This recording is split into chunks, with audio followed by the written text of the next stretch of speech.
어느덧 3월 마지막 주일입니다. 이번 주면 이제 사순절도 끝나고 다음 주는 우리 기독교 복음의 핵심이라고 할 수 있는 이제 부활주일 인데요.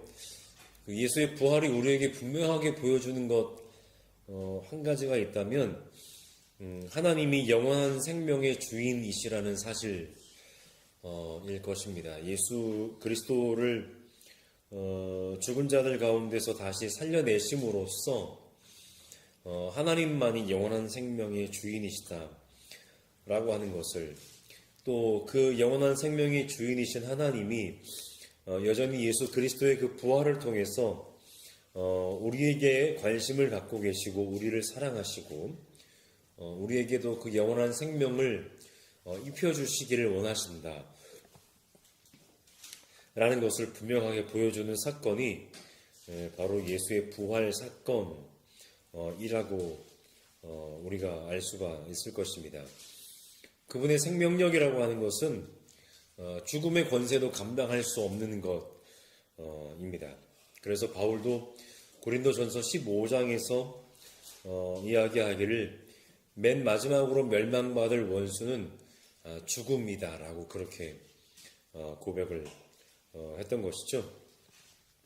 이렇게 매년 부활절기를 기념하면서 우리가 기억해야 할 것은 하나님의 그 생명력이라고 하는 것은 오늘 우리의 삶에도 작용하고 있다는 사실이죠. 그래서 이를 두고 바울은 고린도후서 4장에서 말하기를 죽음은 우리에게서 작용하고 생명은 여러분에게서 작용합니다 라고 이야기했습니다. 비록 사도 자신이 늘 죽을 고비를 겪으면서 살아가지만 사실은 그렇게 그가 살아갈 수 있는 것은 뭡니까? 예수의 복음을 듣는 이들에게 생명의 복음이 작용하고 있다는 것을 그가 믿기 때문에 정작 그는 늘 죽음의 그림자에 휩싸여 사는 것을 어떻게 보면 당연하게 여겼다라고 그렇게 우리가 생각할 수 있을 것 같습니다. 세상에서 생명에 작용하게 하기 위해서는 누군가는 죽어야 하는 것이 어떻게 보면 복음의 원리라고 해야 될까요? 씨앗을 심지 않으면 싹이 나지 않는 것처럼 예수의 죽음으로써 우리가 하나님의 생명력이 오늘 우리들에게도 작용하고 있다고 하는 것을 알 수가 있게 된 것처럼 그런 것이라고 할 수가 있겠습니다. 그래서 그 하나님의 생명력은 예수의 부활을 통해서 우리에게 증명되었던 것처럼 오늘 우리의 삶에도 계속해서 작용하고 있다는 것이죠. 우리가 늘 그런 생명의 신비 속에 살고 있다는 것을 늘 확신하는 가운데 살기를 바랍니다. 계속해서 오늘은 믿음으로 살기라는 제목으로 함께 말씀을 나눌 텐데요. 오늘 본문 16절에 보시면 바울이 다시 한번 낙심하지 않습니다 라고 하는 말을 반복합니다. 4장 1절에서도 그는 낙심하지 않는다고 얘기했는데 4장 1절에 보시면 그가 낙심하지 않는 그 이유는 무엇입니까? 바로 하나님이 자비로 그를 사도로 부르셨기 때문입니다. 하나님이 그의 은혜 가운데, 그분의 은혜 가운데, 그분의 자비 가운데 바울을 사도로 부르셨기 때문에 그는 낙심하지 않습니다.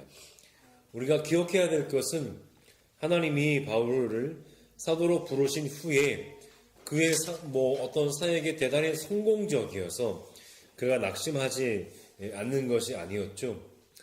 서두에 말씀드렸던 것처럼 늘 죽음의 그림자가 그를 뒤따라 다녔고 그를 덮치려 들었지만 그는 낙심하지 않았습니다. 왜냐하면은 깨지기 쉬운 질그릇과 같은 그의 안에는 늘 보물이 함께 들어 있었기 때문이죠. 하나님의 복음의 그 보물을 그는 늘 담고 살아가고 있었기 때문에 그는 낙심하지 않을 수가 있었던 것입니다. 그렇다면 오늘 본문에서 그가 낙심하지 않는다라고 얘기했을 때 그 이유는 무엇일까? 바로 비록 그의 겉사람은 낡아지지만 속사람은 날로 날마다 새로워지기 때문입니다.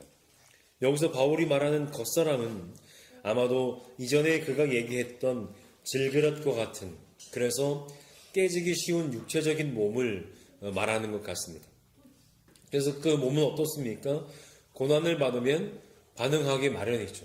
사람의 몸이 힘들면 쉬고 싶은 것처럼 바로 그의 그 몸은 그 늘 끊이지 않고 계속되는 고난 속에서 반응을 하기 마련이었을 것입니다.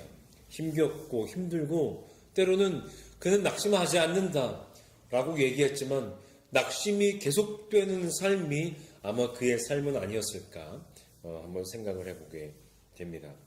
바울은 아마 한숨도 많이 쉬었을 것 같아요.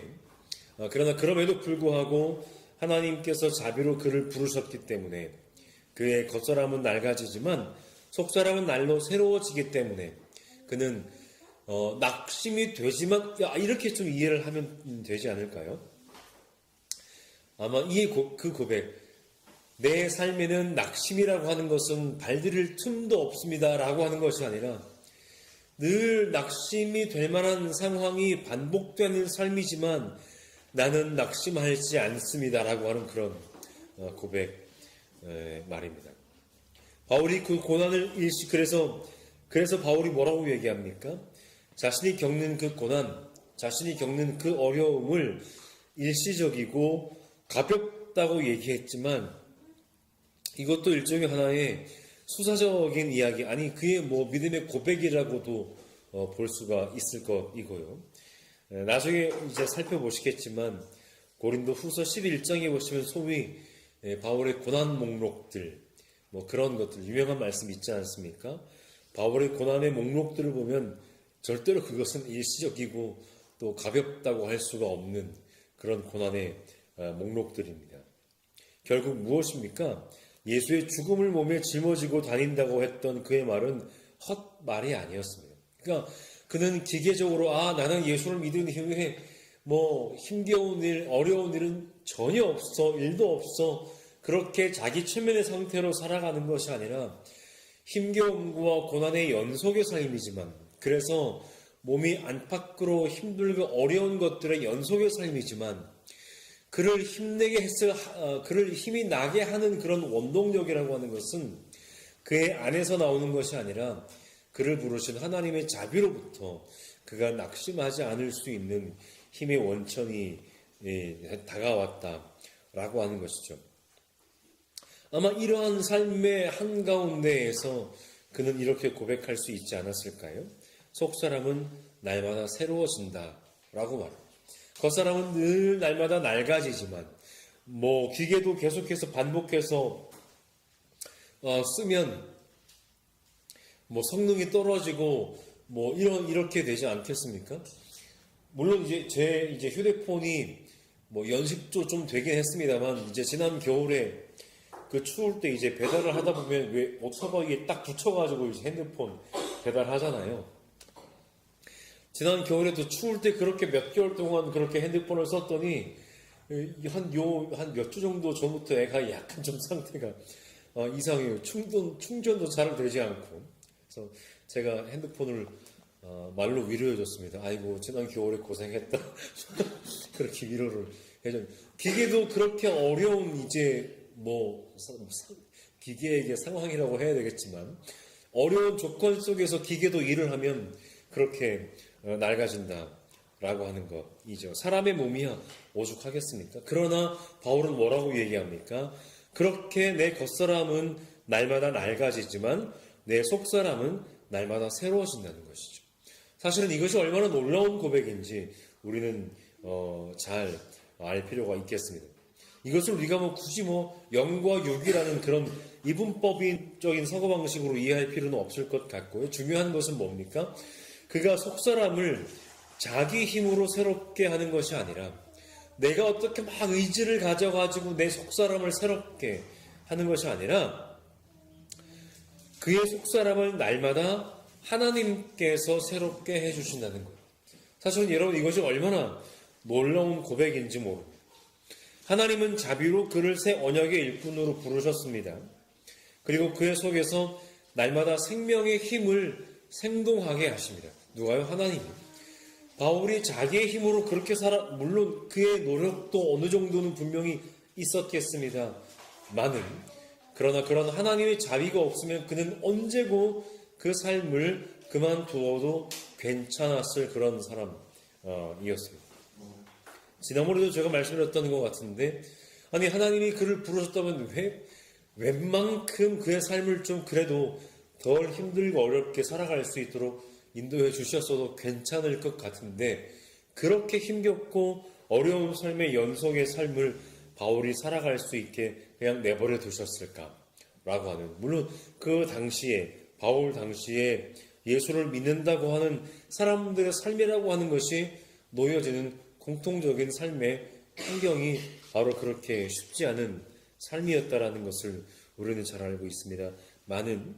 어쨌든 그 하나님이 자비로 부르셨고 새 언약의 일꾼으로 부르셨고 그의 속에서 생명의 힘을 날마다 생동하게 하시는 그 하나님이 질그릇과 같은 그를 깨어지지 않게, 낡아지지 않게 도와주셨다라고 하는 것이죠. 그러니까 바울도 애쓰고 수고하고 노력했지만, 그러나 그것을 넘어서는 근원적인 힘이 바로 하나님께로부터 왔다라고 하는 것을 바울이 고백하고 있는 것입니다. 그 하나님 안에서 바울이 겪는 그 고난이라고 하는 것은 오히려 비교할 수 없이 영원하고 크나큰 영광을 그에게 이루어 줄 것이다 라고 하는 것이죠. 그래서 바울은 늘 보이는 것이 아니라 보이지 않는 것을 바라보며 살아간다 라고 그가 고백합니다. 그러나 그렇게 살아가는 것과 여전히 그가 살아가는 삶의 현실이라고 하는 것은 그렇게 쉽게 해결되는 것은 아니죠. 보이지 않는 것을 바라보며 산다고 해도 이 땅에서의 복음을 전하는 전도자로서의 삶이 힘겹다라고 하는 사실은 결코 변하지 않습니다. 바울은 영원한 삶을 소망하는 사람으로서 이 땅에서 사는 자기의 삶을 뭐라고 표현합니까? 장막집이라고 표현합니다. 장막집이라고 하는 것은 텐트 혹은 천막이라고 하는 의미를 가지고 있는데, 무슨 의미일까요? 좀 임시적인 성격을 가지고 있습니다. 한 곳에 쳐두었다가 또 때가 되면 다시 접어서 다른 곳으로 이동하는 그러한 것을 우리가 텐트, 천막이라고 한다면, 바울이 말하는 장막집이라고 하는 것은 그런 임시적인 성격을 가진 집입니다. 이 땅에서 살아가면서 입고 살아가는 우리의 몸이라고 하는 것이 바로 그런 임시적인 집과 같다라고 하는 것이죠. 그래서 우리말 이제 성경의 정경에는 포함되어 있지만 구약의 외경 가운데 한 권이 이제 지혜서라고 하는 책이 있는데, 그 지혜서 9장 15절에는 썩어 없어질 육신과 비교하면서 이 천막을 언급하는데 이렇게 기록되어 있습니다. 썩어 없어질 육신이 영혼을 무겁게 하고 흙으로 된 이 천막이 시름겨운 정신을 짓누릅니다. 그러니까 바울이 자기의 몸을 장막집이라고 했을 때는 그가 보이지 않는 영원한 것을 바라보면서 살아가고 있지만 여전히 장막집을 입고 살아가는 까닭에 만만치 않은, 쉽지 않은 복음 전도자로서의 삶이 그렇게 늘 모든 것이 뭐라고 해야 될까요? 평탄하지만은 않은 그런 자신의 삶을 지금 이야기하고 있다라고 하는 것이죠. 그래서 바울도 자신이 임시로 살고 있는 이 장막집과 같은 이 몸이라고 하는 것은 늘 고난 가운데 노출되어 있기 때문에, 늘 낡아지기 때문에 언젠가는 소멸한다고 하는 것을 그도 잘 알고 있었다라고 하는 것이죠. 어쩌면 아까 11장 고린도후서 11장을 제가 잠깐 언급했지만 거기에 나온 고난 목록만 보아도 누구보다 바울은 이 사실을 잘 알고 있었습니다. 너무나 이것은 한 사람이 겪었다라고 하기에는 너무나 상상도 되지 않는 고난의 목록들이 그 가운데 자리하고 있다라고 하는 것이죠. 그러니까 그런 삶을 살면서 바울이 기대한 바는 무엇일까요? 늘 낡아져가는 장막집과 같은 이 몸을 덧입고 살면서 바울이 기대한 바는 언젠가 이 땅에 장막집이 무너질 텐데 그 장막집이 무너지면 새로운 집을 덧입는 것이죠. 영원한 집, 변치 않는 집, 사람의 손으로 지은 것이 아니라 하나님이 직접 만들어주신 그 집을 덧입기를 바울이 기대하면서 살아가고 있었다라고 하는 것입니다. 그 집은 어떤 집입니까? 사람의 손으로 지은 것이 아니라 하늘에 있는 영원한 집입니다. 바울은 그렇게 하늘로부터 오는 그 집을 덧입기를 갈망하면서 이 장막집에서 탄식하고 있다라고 얘기합니다. 여기서 그가 말하는 탄식이라고 하는 것은 어떤 절망이나 낙심이나 이러한 것이라기보다는 어떤 힘겨움에서 나오는 그런 탄식. 아무리 희망을 가지고 소망을 가지고 보이지 않는 것을 보면서 살아간다고 해도 힘든 건 힘든 거니까요. 마치 구약의 이집트 땅에서 종살이를 하고 있던 그 히브리인들이 그 힘겨움 때문에 탄식했고 하나님이 그 탄식 소리를 들으셨다라고 출애굽기가 이야기하고 있는 것처럼 바울이 여기서 얘기하고 있는 그 탄식이라고 하는 것은 바로 몸의 힘겨움에서 비롯하는 그런 탄식이라고 할 수가 있겠습니다. 이 장막집을 입고 살아가면서 그가 탄식을 하고 있다라고 하는 것이죠. 깨지기 쉬운 질그릇과 같고 낡아지는 겉사람과 같은 그 맥락 속에서 그는 늘 탄식하면서 살아가고 있습니다. 그렇게 수많은 고난과 박해 속에서 그의 몸은 영원한 집을 덧입기를 갈망하면서 탄식했다라고 하는 것이죠. 그런데 더 중요한 것이 있는데 4절 중간에 보시면 5장 4절 중간에 보시면 바울은 이 땅의 장막을 벗어버리기를 바라는 것이 아니다라고 얘기하죠. 오히려 그 위에 하늘의 영원한 집을 덧입기를 그는 바라고 있습니다. 바울의 이 간절한 소망은 다음에 이 한마디에 잘 드러납니다. 그리하여 죽을 것이 생명에게 삼켜지게 하려는 것입니다.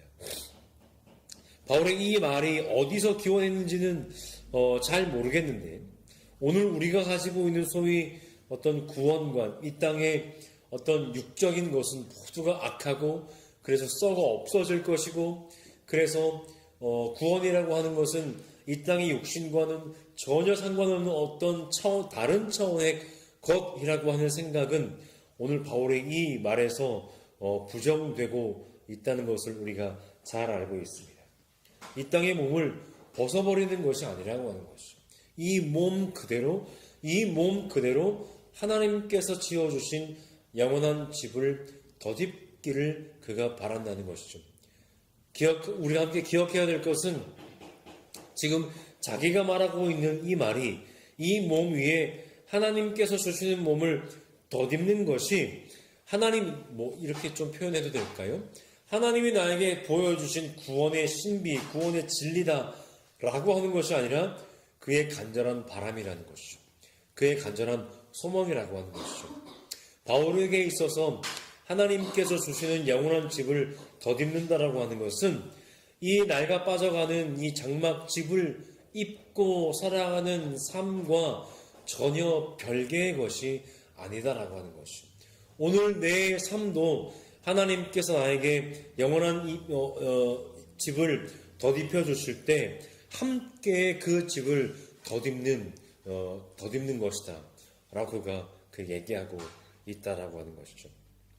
이 땅에서 입고 살던 장막집을 입은 그대로 하나님의 영원한 생명 속으로 삼켜지는 것, 그것이 바울이 이해한 구원관이다라고 하는 것입니다.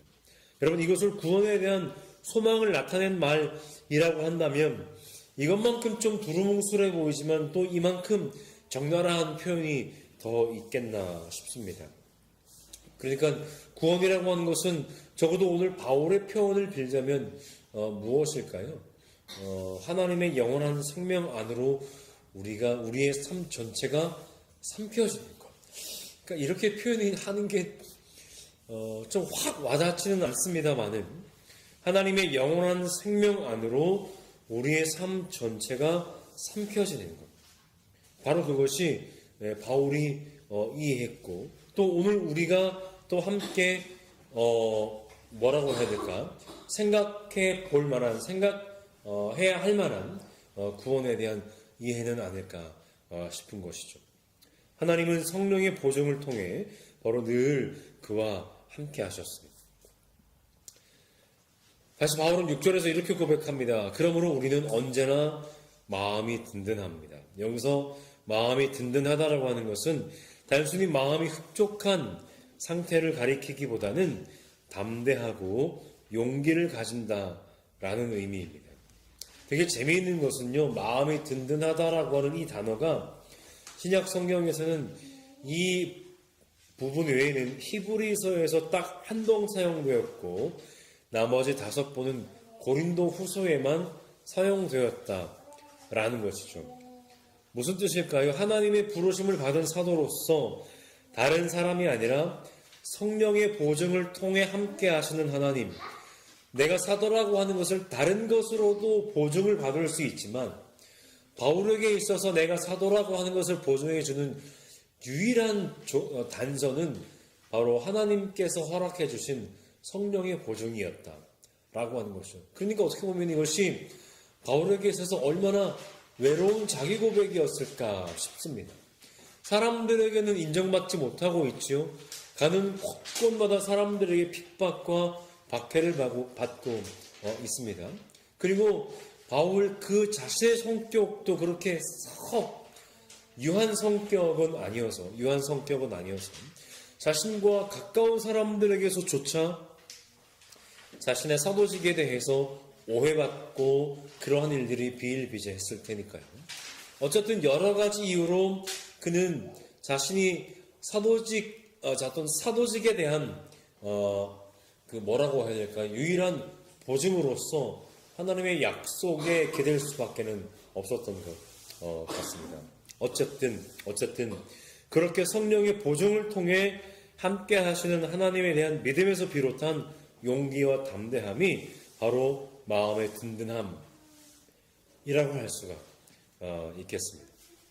그래서 그는 그렇게 마음의 든든함을 가지고 믿음으로 살아갔던 것이고 눈에 보이는 것으로 살지 않을 수 있었던 것이지. 눈에 보이는 것은 아마도 눈에 보이는 외적인 것들에 영향을 받고 있는 고린도 교인들, 그리고 그들에게 언젠가 찾아왔다고 하는 소위 예루살렘 교회의 눈에 보이는 추천장, 그 눈에 보이는 추천장을 가지고 온 사람들을 가리켜서 하는 말인 듯합니다. 나는 성령의 보증을 통해 사도로서 살아가고 있기 때문에 그렇게 눈에 보이는 것에 얽매이지 않습니다. 그러니 여러분도 눈에 보이는 그 어떤 것에 얽매이지 마십시오 라고 하는 사도의 이야기인 것 같습니다. 무엇입니까? 시선을 돌려서 하나님을 바라보라는 말이죠. 우리가 믿고 있는 하나님은 기본적으로 어떤 하나님이신가요? 눈에 보이지 않는 분이십니다.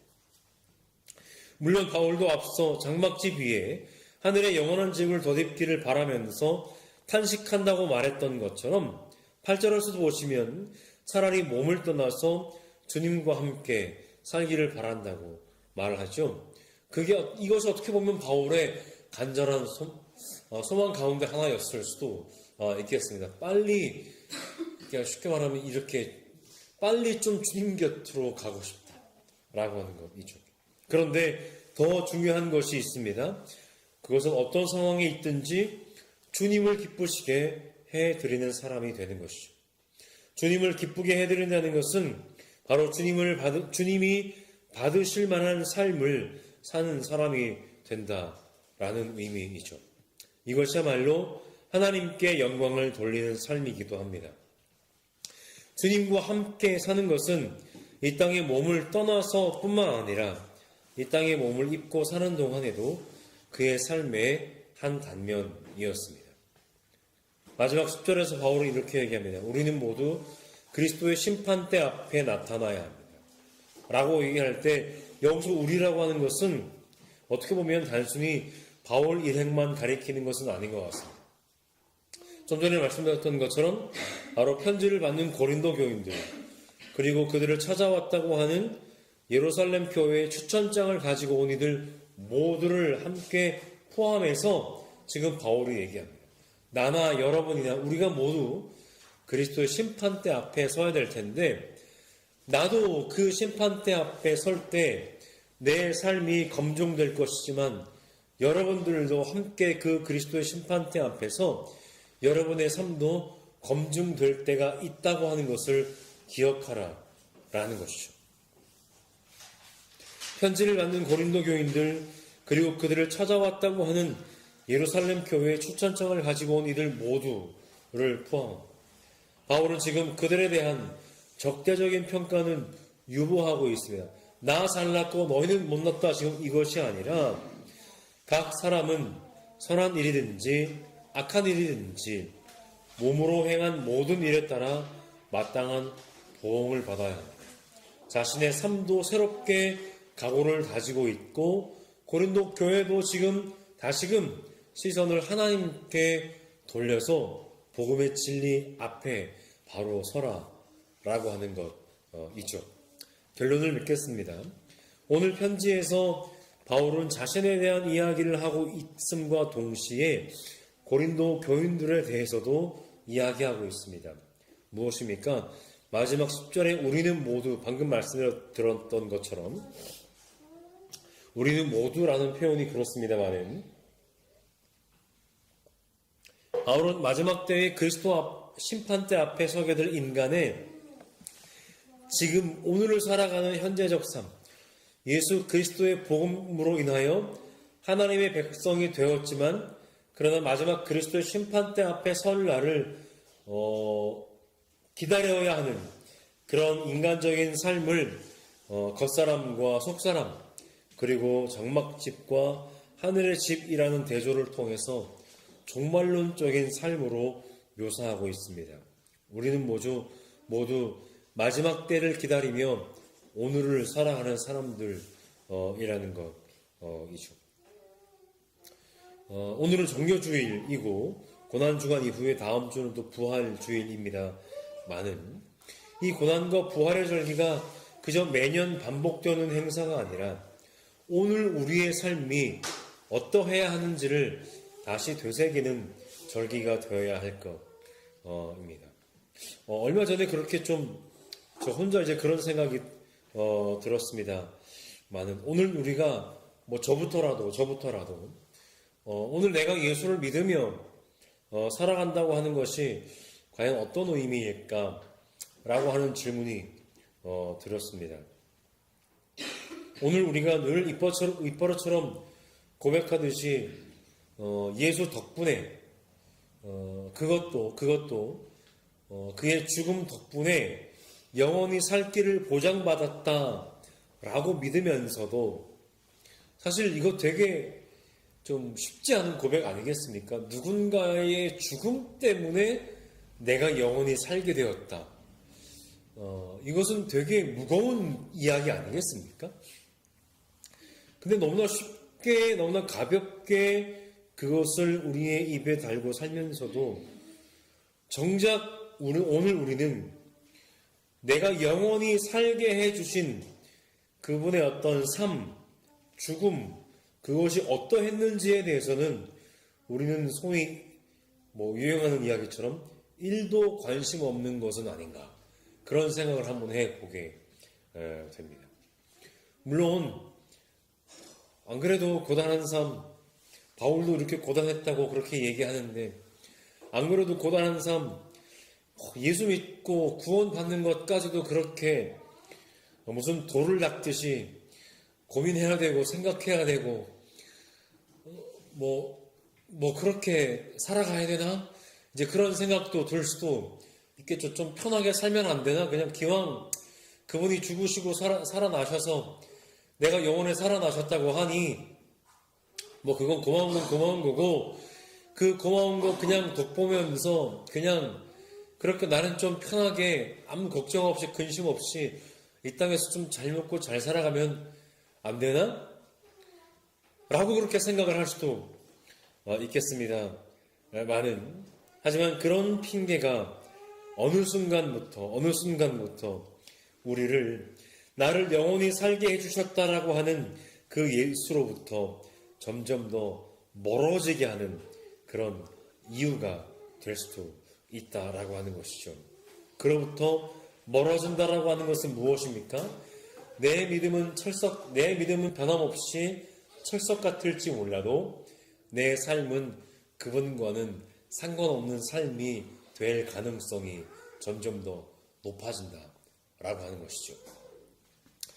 그렇게 오늘 우리에게 사순절이라고 하는 것은 예수의 고난이라고 하는 것을 그저 나를 위로하고 살리기 위해 그분이 단박에 아무 어려움도 없이 그저 대신한 것으로 소비하는 기간이 되어버리고 말았던 것 아닐까 싶습니다.